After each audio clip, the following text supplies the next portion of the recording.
I went home for Thanksgiving and brought Mom a copy of our book.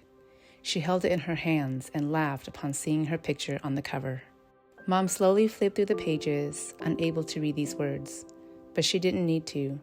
She knew these words, breathed life into them. In front of the camera, Mom was shy and at a loss for words. She continued to touch the pages as though seeing her life dance before her eyes. When we filled out our paperwork to come to America, the agents made a mistake on her name. They called her May instead of Yer. Because they did not bother to learn her name, Mom was registered as May Xiong. For a long time, she didn't know that was the name they gave her. In America, Mom learned to spell Mayxiong. She practiced and practiced with her newly American hands. The letters were as awkward to meet her as she was with them. These hands, the American hands, were clumsy with the feel of pen and paper, compared to her Hmong hands, swift with needle and thread. She learned to say May Xiong. She learned to say, "Hello, my name is May Xiong." It didn't matter to Mom that Americans called her May.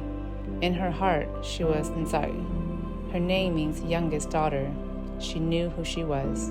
She is the youngest daughter, daughter-in-law, sister-in-law, little sister, aunt, niece, mother, grandmother, great-grandmother. Other Hmong people address her as Thai, elder aunt, woman who has experienced life, tasted every morsel of grief, and continued to create home for her children.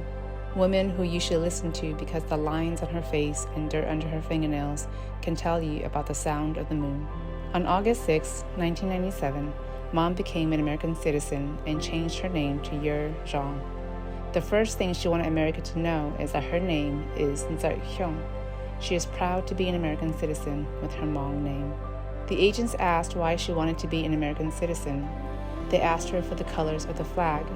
They asked her where the president lives, but not once did they inquire about her journey to this country or the sacrifices she had made for America. America does not know her. In the stew of yellow and brown faces on the streets of America, you may see an old Asian immigrant, a slow driver on the highway, an Asian lady to push past on the street. I see a dazzling flash of light as it bounces off steel. America will know Yer Xiong.